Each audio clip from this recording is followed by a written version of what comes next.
Good afternoon, and welcome to day 30 of our meditations together.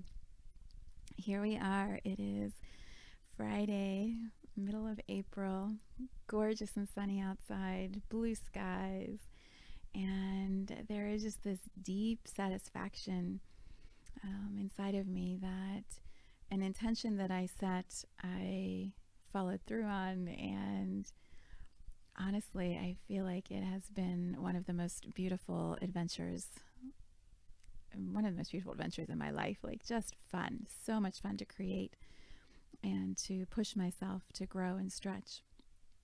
And hopefully you had as much fun as I did, whether you've listened to one recording or all of them. It's perfect. It's so perfect. And I celebrate that we are sitting here together as you listen to this recording. So let us begin. Let us begin. Go ahead and land wherever it is that you're going to do your meditation. So if you're sitting in a chair, on the floor, on the bed, outside, perhaps you are walking through a forest right now and feeling the majesty of nature all around you. And if you're not and you wish that you were, just match the vibration of what it would feel like to be in the middle of that environment right now. And pull all of your attention in. So all of the places that we keep ourselves thinking about, reflecting on, worrying about, sending energy away from us and out to other people or places. For this moment, let's imagine you can bring all of that back into you. So you can create a really large magnet in the center of your belly or all the way down by your feet. And then feel the magnet just pulsing and pulling your energy back into you. Yeah, and it can be gentle. It doesn't have to be like an overwhelming flood as it comes in. It can just be a little bit more noticing what's happening in your body. So you might feel that your body got a little heavier. You might feel prickles on your skin, right? Or you might notice that your brain is not quite as busy thinking and perhaps is more sensing or feeling through your body. And as all of that comes in, just bring your attention down. So we're going down to the lowest part of you that is connecting to the earth. If that's your bottom sitting on the floor, or your feet resting on the floor or walking outside. Visualize that your energy can start to come down into your body and then slide into place. Right? Almost like you're putting a shoe on. And so your energy is just arriving into each of the nooks and crannies so that you can fit yourself up. You can be all in. That's such a great phrase, isn't it? Be all in. What if you be all in you in this moment? Why? Because everybody else is doing just fine. And all of their attention is probably on them and not on you. So what if you bring all of your attention in and do the same exact thing? All of you in here. Good. And then slow your breath down. Feel yourself starting to relax as you create some space in your day. As you create rest for your physical body, rest for your mind, rest for your soul. All of it needs a quick break or a long break. So let's create that pause together. Good. And then I want you to visualize at the bottom of your feet, or if you're sitting on the floor, run the energy down your legs, and they can come out your ankle bones if that's what's resting flat on the surface of the floor. But I want you to visualize a pathway inside your body where energies that have taught you what they need to, or are feeling heavy, and in this moment you just want to move them through and not have them get stuck or blocked. Let's create a pathway through your body that goes from the top of your head all the way down through the center of your body to your hips, and then it divides, and then there's a pathway down each of your legs all the way to your feet. Then you open your feet up, and in this moment, just release whatever feels ready to move. So maybe it's a density that feels a little heavy and you want to just lighten your space up. Maybe there's something that upset you today or has you fired up or angry. And so your brain is really, really busy trying to create the perfect argument or the perfect retaliation to something somebody said or did. What if in this moment you can clear that out and create a pause with the intention that you'll have the right, perfect response at the end of this meditation? By taking your attention off of it, you create space and more clarity. So if that's where you are, just bring all of that down through your body. Let it run through you. It's just emotion or energy. All the way to your legs.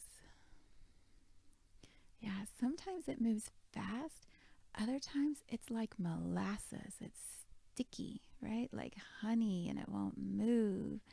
So you can just visualize that the earth at the bottom of your feet has a little suction pump and she can just pull the molasses out.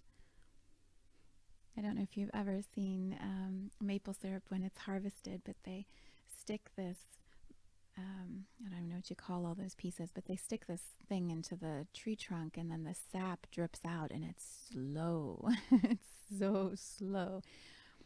But gravity pulls it down and eventually it will all come out. So feel the earth supporting you underneath your feet. And just allow some of the stuff that isn't quite serving you, your highest version of you, to come down and out through your body. There you go. All the way out through your feet. Use your breath like a pump, right? Air is going to add force to it. So if the earth is pulling from the bottom and your breath is kind of pumping it down from the top, those stuck places are going to move. Yeah, and then notice your resistance. So if your body is getting tight and holding on to it and wanting to keep whatever is stuck there stuck, you can choose to stay there for the rest of the meditation, and that is totally cool. Or you could just try in this moment to loosen up your muscles and create a little breathing room in your body by pumping it down to your feet and letting the earth pull it out.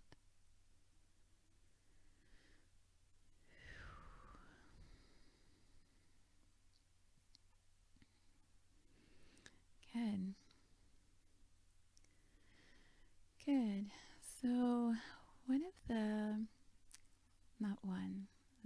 one topic that has presented itself yesterday and today as a completion for this series of meditations. I'm sure there will be more, but for this one, the word that will not leave my brain, will not leave my attention, is the word infinite.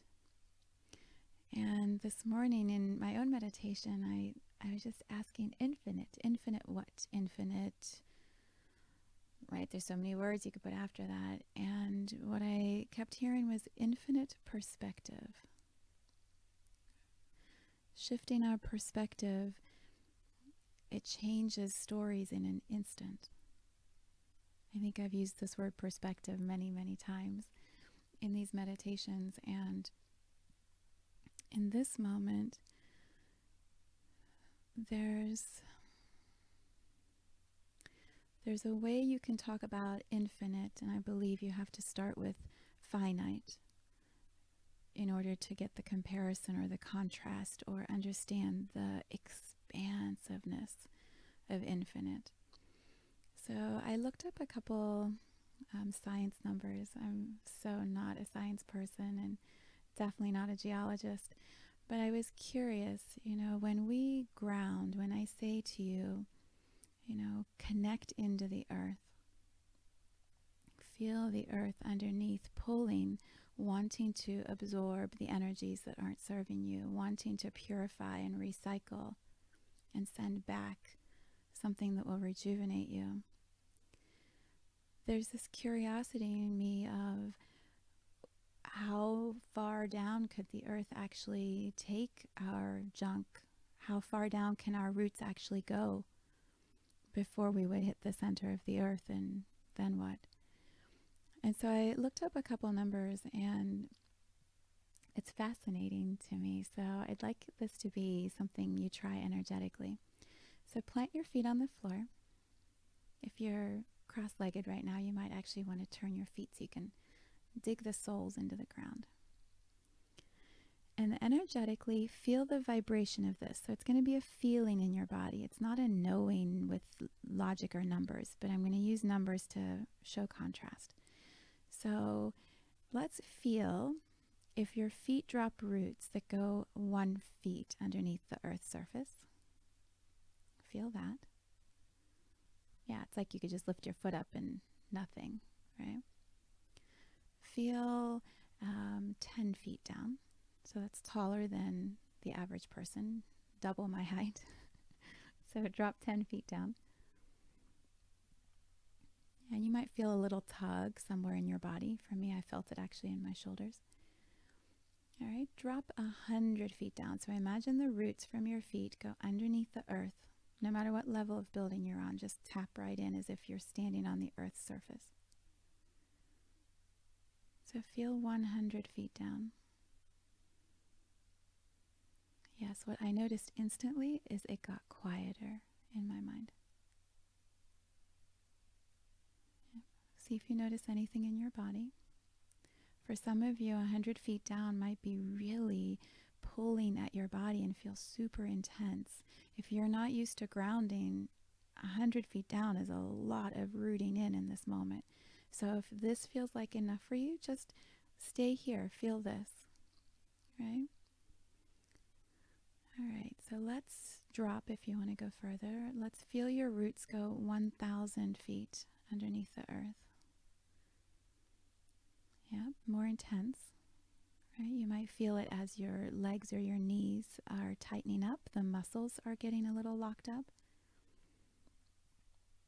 For me, my belly, my power center in my belly feels deep rooting. So I can feel 1,000 feet down that there is support for me as an individual, as a human, Viv, in this moment.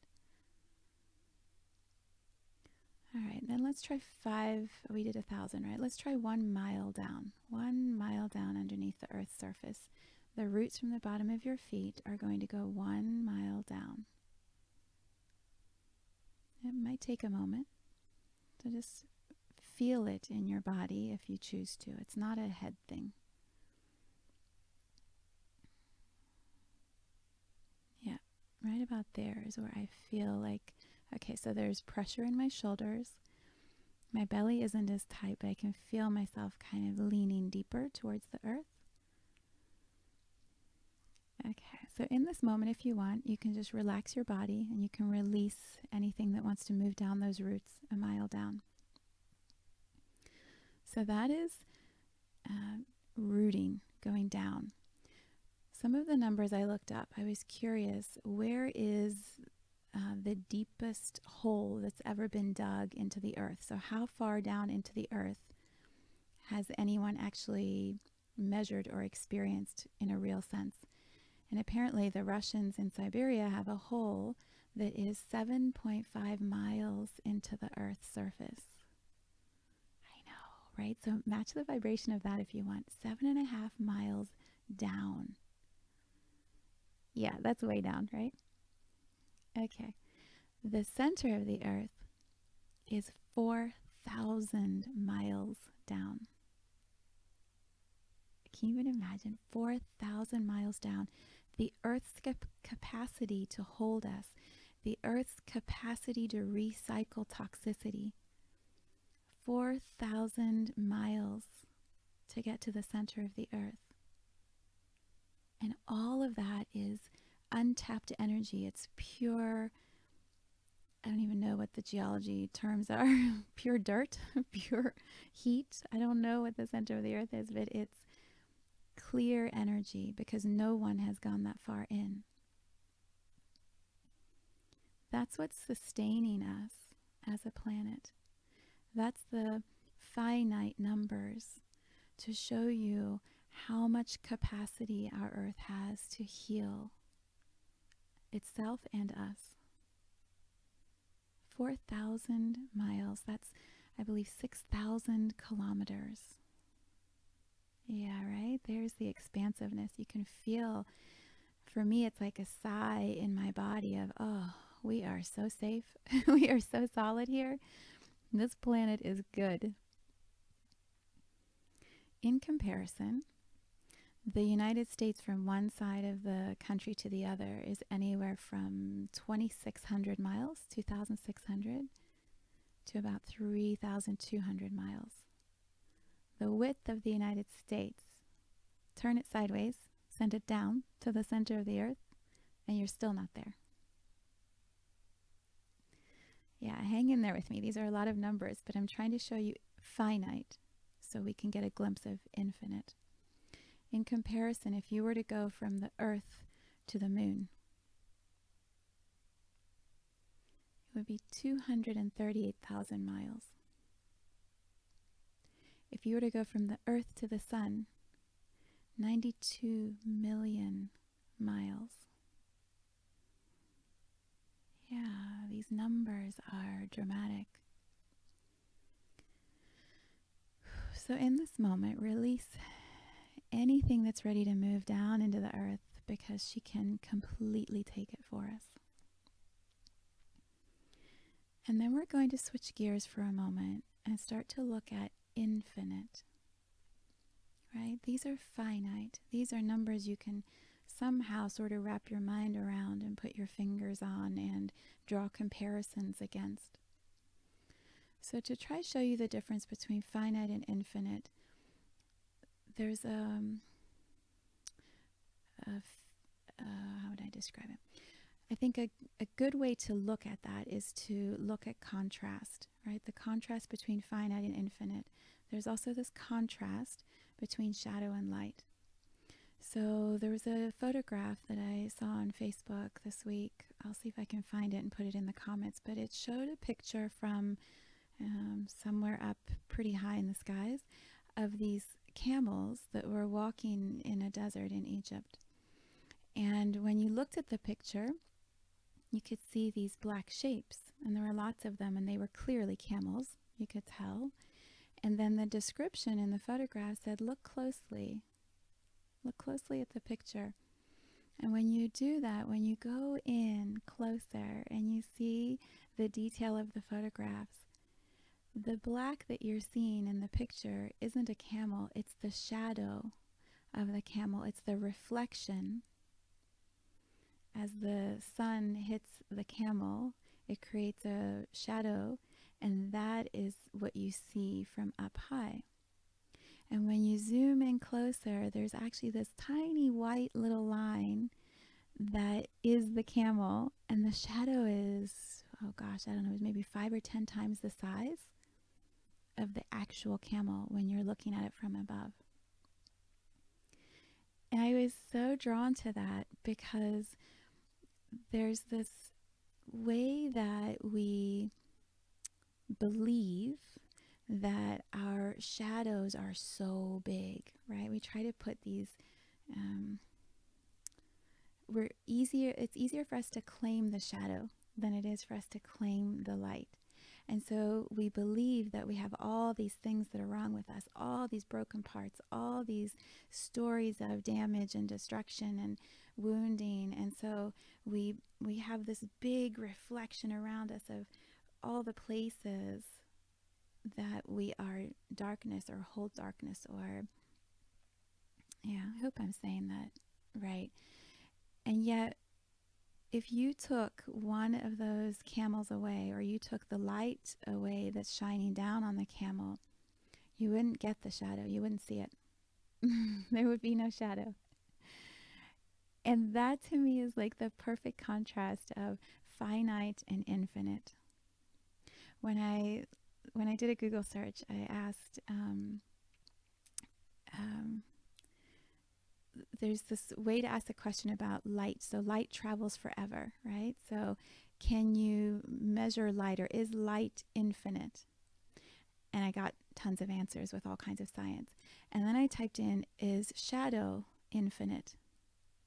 And there was nothing, a couple references to video games, but no science to prove that.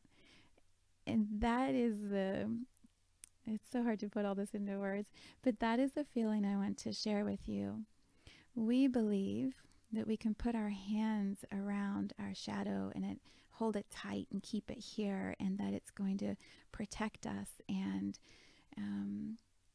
that is how we identify ourselves a lot, is through the wounding, the pain, the heaviness that we carry.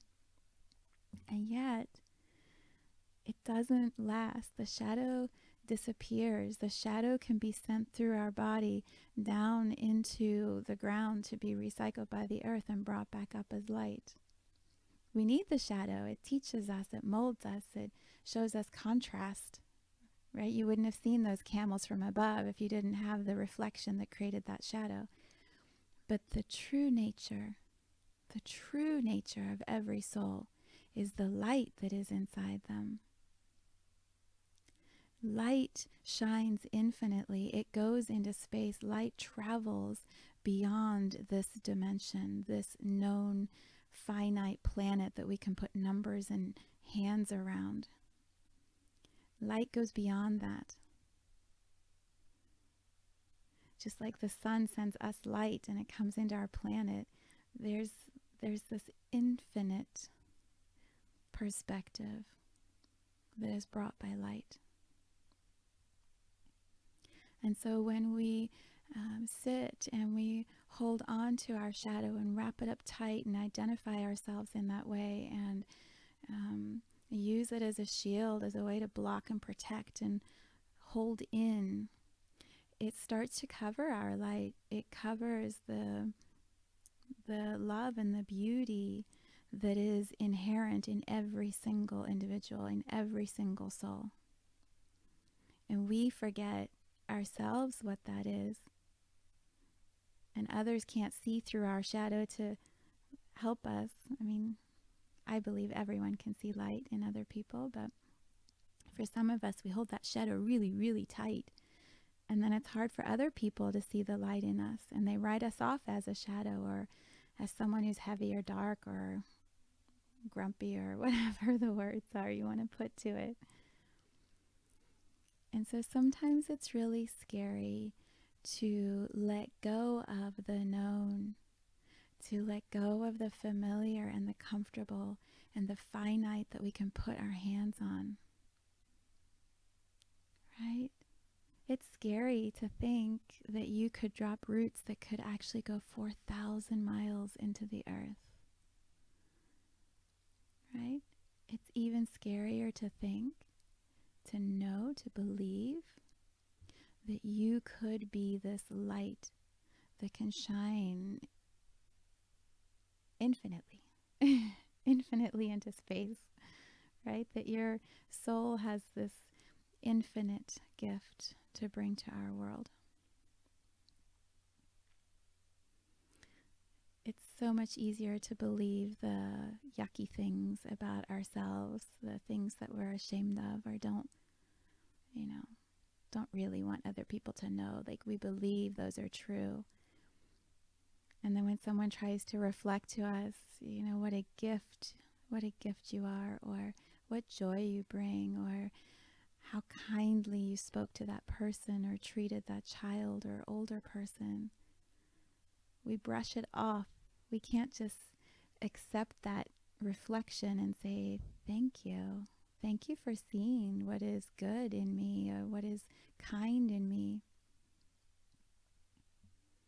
And again, I'm cautious to use these words good and bad, because shadow is also very good. It is a teacher, it is a guide, it is a prodder, a prodder for us to move and expand, right? It shows us the comparisons. So neither one is good or bad, but there are ways that we use those shadows to hide our real gifts that are meant to be shared in this lifetime.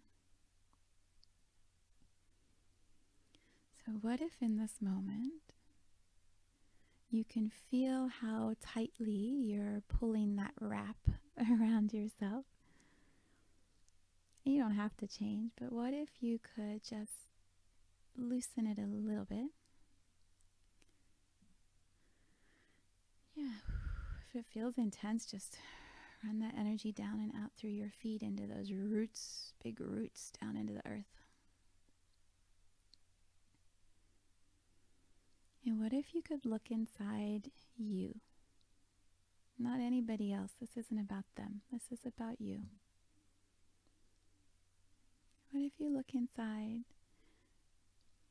and just find one aspect, prism, lens of your light? Just one.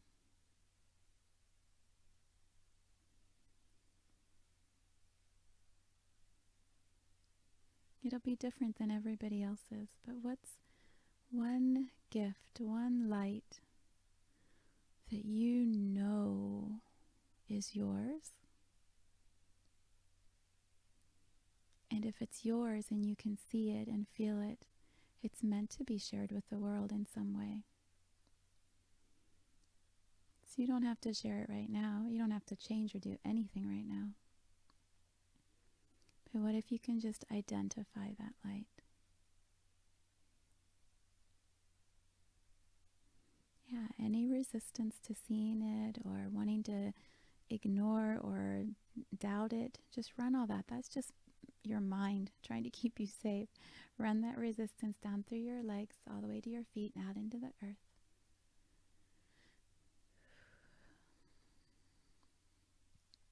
And then come back to that one little place you're looking at. And just for you to see, nobody else, what if you stretch out that wrap that you have around you a little bit wider so that the light that you're looking at can get a little bit bigger? Just for you, not for anybody else, just you. Yeah. You can play with this, right? You can play with just creating meditation time for you to come and sit and explore. And maybe you see this one light for weeks, and that the practice is just to come and be with your own light. Eventually it's going to become more familiar to you, more comfortable for you.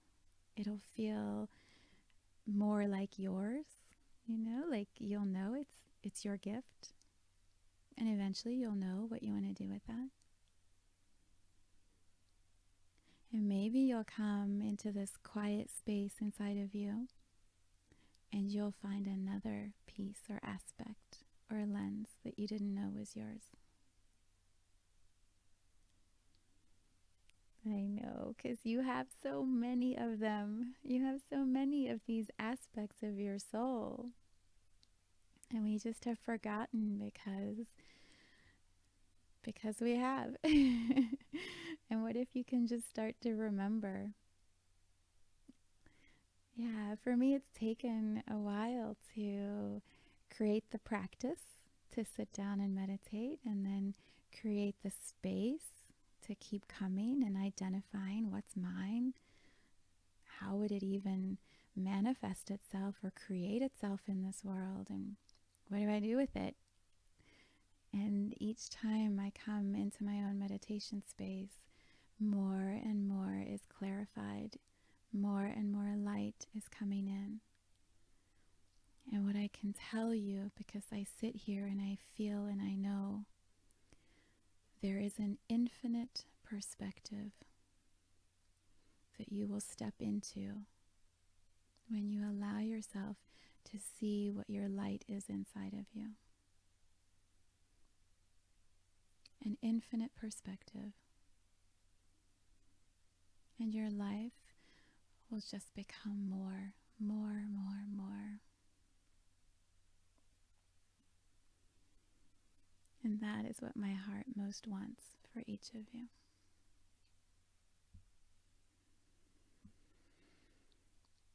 Whew. So, so here we are with you in your light and whatever it is meant to be in this world whenever you are ready for it. And me sitting here in my light, just loving you.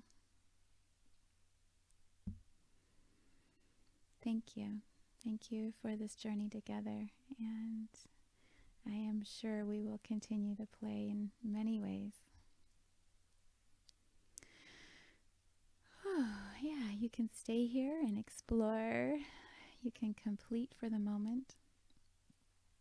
You can put all the wraps back up in place, and it is totally okay. It's totally okay. All right. So much love from my heart to yours.